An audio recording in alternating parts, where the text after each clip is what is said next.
Gina Montalto, a beautiful 14-year-old girl, member of the marching band Winter Guard at school, woke up on a Wednesday morning, Valentine's Day, got ready for school, got dressed, and went off to school. She had no idea that she would never make it home from school that day because she would be shot to death at school. And not just her, but 14 other students and 3 faculty members, one in his 40s and 2 in their 30s. 17 innocent people shot to death by a maniacal murderer whose name I don't know, and if I did know, I wouldn't say, because that's a lot of times the motivation for some of these shooters to become famous, and I don't want to help with that. I'm talking about the Parkland, Florida shooting in 2018. I'm talking about it because last week the shooter was sentenced. The jury had to decide if he would get the death penalty or not. Most murderers don't get the death penalty. That penalty in our culture is reserved only for murders that are premeditated and that have at least one aggravating circumstance. Was the Parkland slaughter premeditated? Well, yes, the shooter pled guilty to doing it, and he admitted that he planned it for 5 years ahead of time. And he even talked about how he strategized to be able to kill as many people as possible. He watched coverage of other school shootings, including the Columbine shooting. And he said, I did my own research. I studied mass murderers and how they did it, what they got and what they used.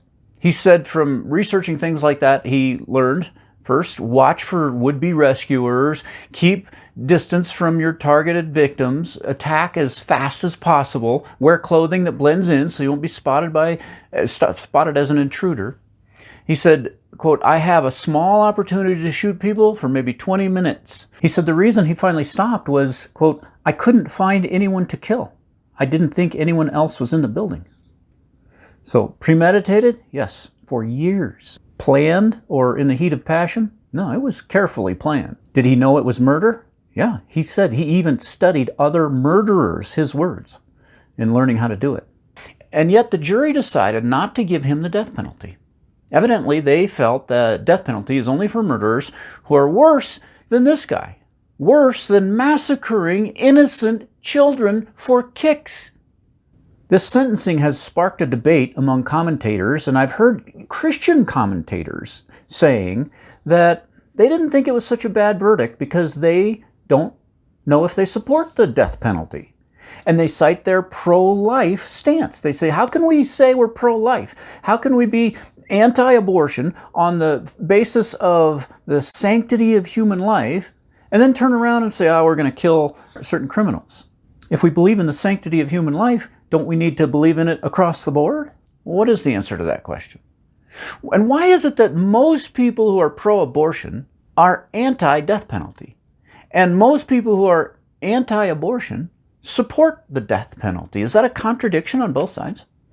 No, it's not. And I'll explain why in just a second. But first, let's just look at the most important factor. The most important factor in deciding if something is moral or immoral isn't whether we can harmonize it with other standards or how it seems to us.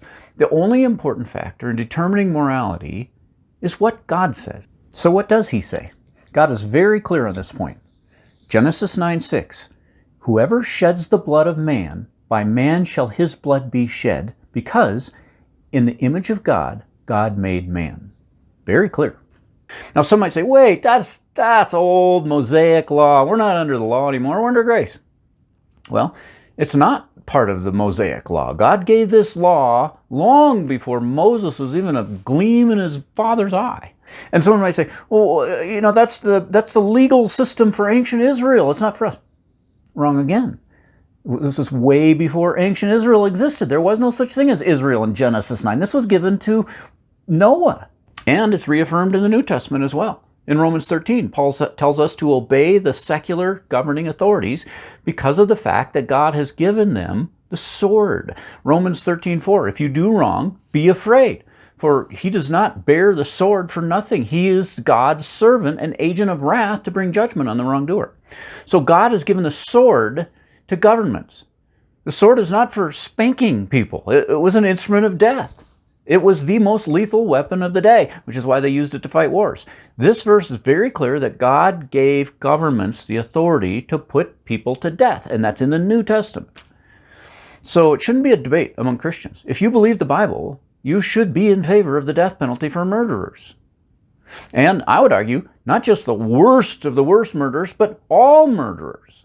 So how is that in harmony with the concept of the sanctity of human life?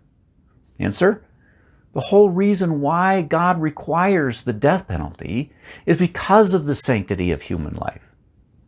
Listen to God's argument again. Genesis 9:6. Whoever sheds the blood of man, by man shall his blood be shed, for, here comes the argument, in the image of God, God has made man. Why do we put people to death for killing humans but not for killing animals? Because humans are in God's image, and that has to be taken seriously. If you let someone murder a human being and you don't give him the death penalty, you're saying that person he killed is basically like an animal. His life isn't so valuable that it warrants the death penalty. Maybe he shouldn't have murdered a person, but the murder victim wasn't so important as to warrant the death penalty. That's what we're saying. Why do pro-abortion people tend to be against the death penalty? It's because it's not a contradiction. It's because they have a low regard for human life. And so they say, oh, the human life in the womb, kill it if it's an inconvenience. And the death penalty, that's also, when they're against the death penalty, they're saying, those murder victims, those human beings that got slaughtered, they're just evolved animals. It's not that big a deal to kill them. It's like killing an animal. It doesn't deserve the ultimate punishment. Why are pro-life people in favor of the death penalty? Because they see that murder victim as bearing the image of God. So slaughtering that person is a strike against God himself. If I take a photo of your wife and I spit on it, and I rip it up, and that's actually an act of hostility against you, right?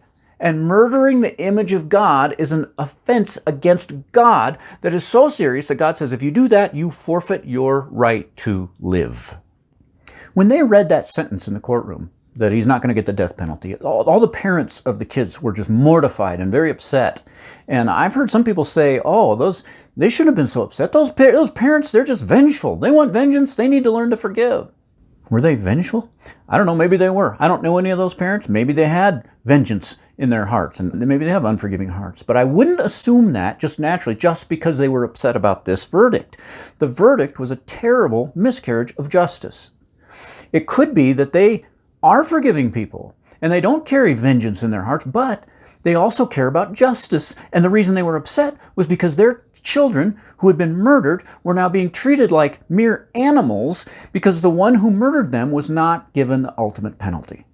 It's possible to be forgiving in your personal relationship and also desire justice to be done. You can put away vengeance and animosity from your heart, which all those parents should do, while at the same time respect the importance of societal justice and the image of God and call for the murderer to receive the death penalty. I sincerely hope that the Parkland shooter takes advantage of the mercy he's been given. I hope he repents. I hope in prison somebody presents the gospel to him and he repents of his sins and he places his faith in Christ, finds forgiveness for all of his sins, and gets to spend eternity in heaven with God forever. That would be a gloriously wonderful outcome. I hope that happens. But even if that does happen, still, that doesn't erase the fact that those jurors who voted against the death penalty for him have on their hands the blood of all those children.